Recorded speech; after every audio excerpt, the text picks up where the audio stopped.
Welcome to the History of North America. I'm Mark Vinet. In honor of King Louis XIV, French explorers and clergymen claimed the vast expanses of the Midwest for France in 1671, including the Great Lakes and the Upper Mississippi. France takes possession of the West, 1667 to 1672. Jean Talon, Intendant of Canada, was full of projects for the good of the colony. On the one hand, he set himself to the development of its industries, and on the other, to the extension of its domain. He meant to occupy the interior of the continent, control the rivers, which were its only highways, and hold it for France against every other nation. On the east, England was to be hemmed within a narrow strip of seaboard, while on the south, Talon aimed at securing a port on the Gulf of Mexico to keep the Spaniards in check and dispute with them the possession of the vast regions which they claimed as their own. But the interior of the continent was still an unknown world. It behooved him to explore it, and to that end he availed himself of Jesuits, officers, fur traders, and enterprising schemers like La Salle. His efforts at discovery seem to have been conducted with a singular economy of the king's purse.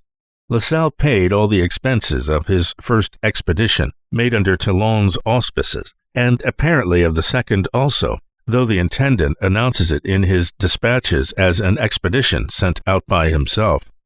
When in 1670 he ordered Domont de Saint-Lusson to search for copper mines on Lake Superior, and at the same time to take formal possession of the whole interior for the king, it was arranged that he should pay the cost of the journey by trading with the Indians.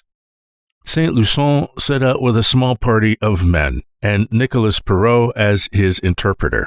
Among Canadian voyageurs, few names are so conspicuous as that of Perrot, not because there were not others who matched him in achievement, but because he could write, and left behind him a tolerable account of what he had seen.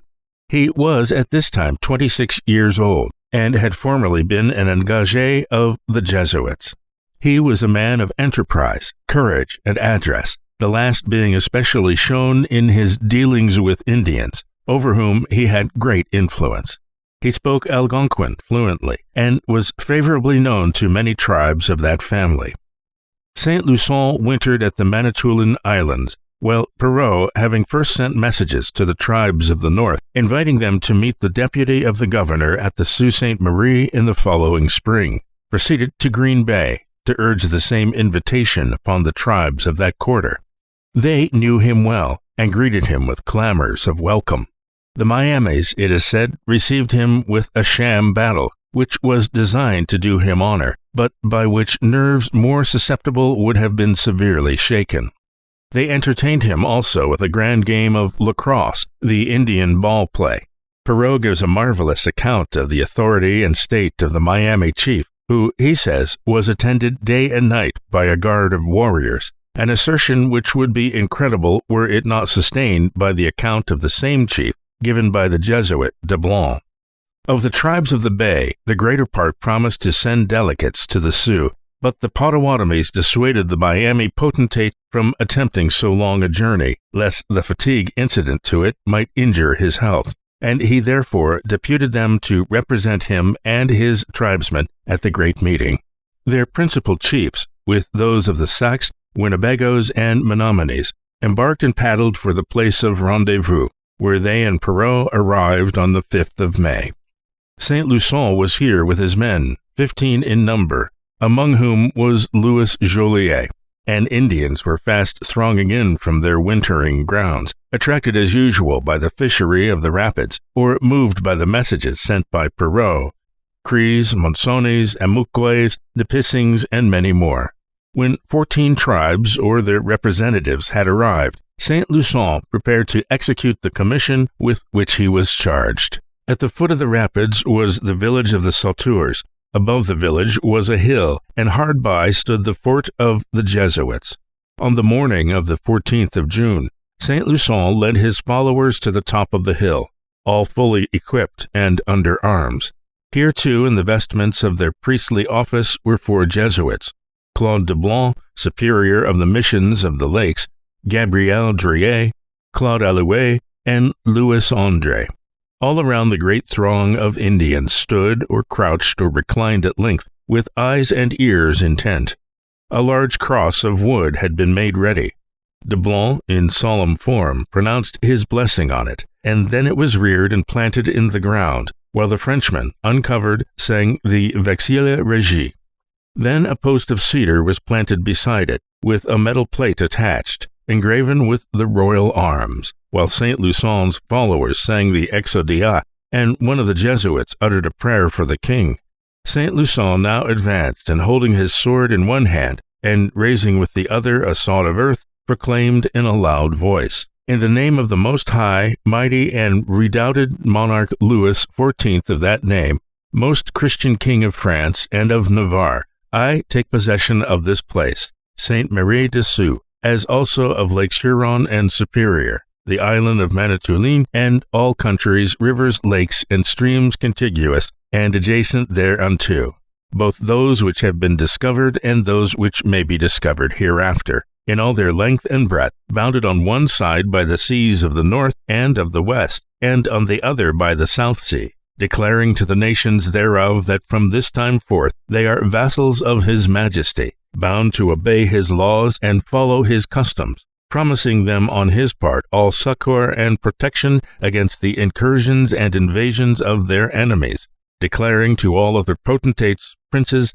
sovereigns, states, and republics, to them and to their subjects, that they cannot and are not to seize or settle upon any parts of the aforesaid countries, save only under the good pleasure of his most Christian majesty, and of him who will govern in his behalf, and on this pain of incurring his resentment and the efforts of his arms. Vive le roi! The Frenchmen fired their guns and shouted Vive le roi, and the yelps of the astonished Indians mingled with the din. When the uproar was over, Father Allouet addressed the Indians in a solemn harangue, and these were his words: "It is a good work, my brothers, an important work, a great work, that brings us together in council today. Look up at the cross which rises so high above your heads. It was there that Jesus Christ, the Son of God, after making himself a man for the love of men, was nailed and died to satisfy his eternal Father for our sins. He is the master of our lives, the ruler of heaven, earth, and hell. It is he of whom I am continually speaking to you, and whose name and word I have borne through all your country. But look at this post to which we are fixed the arms of the great chief of France, whom we call king. He lives across the sea. He is the chief of the greatest chiefs, and has no equal on earth. All the chiefs whom you have ever seen are but children beside him. He is like a great tree, and they are but the little herbs that one walks over and tramples underfoot. You know Onontio, that famous chief at Quebec. You know and you have seen that he is the terror of the Iroquois, and that his very name makes them tremble, since he has laid their country waste and burned their towns with fire. Across the sea there are 10,000 Onontios like him, who are but warriors of our great king, of whom I have told you. When he says I am going to war, everybody obeys his orders, and each of these 10,000 chiefs raises a troop of 100 warriors, some on sea and some on land. Some embark in great ships such as you have seen at Quebec. Your canoes carry only 4 or 5 men, or at the most 10 or 12, but our ships carry 400 or 500, and sometimes 1,000.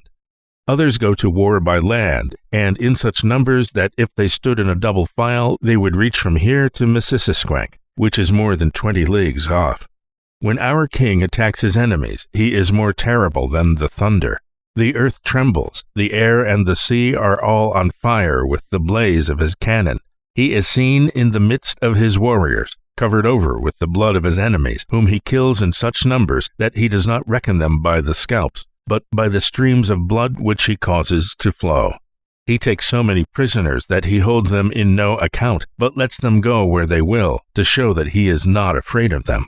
But now nobody dares make war on him. All the nations beyond the sea have submitted to him, and begged humbly for peace.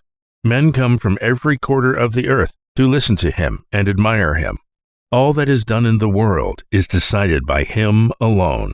But what shall I say of his riches? You think yourselves rich when you have 10 or 12 sacks of corn, a few hatchets, beads, kettles, and other things of that sort. He has cities of his own, more than there are of men in all this country for 500 leagues around. In each city there are storehouses, where there are hatchets enough to cut down all your forests, kettles enough to cook all your moose, and beads enough to fill all your lodges. His house is longer than from here to the top of the Sault, that is to say more than half a league, and higher than your tallest trees, and it holds more families than the largest of your towns. Whatever impression this curious effort of Jesuit rhetoric may have produced upon the hearers, it did not prevent them from stripping the royal arms from the post to which they were nailed, as soon as St. Lusson and his men had left the Sault, probably not because they understood the import of the symbol, but because they feared it as a charm. St. Lusson proceeded to Lake Superior, where, however, he accomplished nothing, except perhaps a traffic with the Indians on his own account, and he soon after returned to Quebec. Talon was resolved to find the Mississippi, the most interesting object of search, and seemingly the most attainable in the wild and vague domain which he had just claimed for the king. The Indians had described it, the Jesuits were eager to discover it, and La Salle, if he had not reached it, had explored several avenues by which it might be approached. Talon looked about him for a fit agent of the enterprise, and made choice of Louis Joliet, who had returned from Lake Superior. But the intendant was not to see the fulfillment of his design. His busy and useful career in Canada was drawing to an end. A misunderstanding had arisen between him and the governor, Salle. Both were faithful servants of the king, but the relations between the two chiefs of the colony were of a nature necessarily so critical that a conflict of authority was scarcely to be avoided. Each thought his functions encroached upon, and both asked for recall. Another governor succeeded, one who was to stamp his mark, broad, bold, and ineffaceable, on the most memorable page of French-American history. Louis Dubois, Count of Palus and Frontenac. I'm Mark Vinette, and I hope you're enjoying the ride.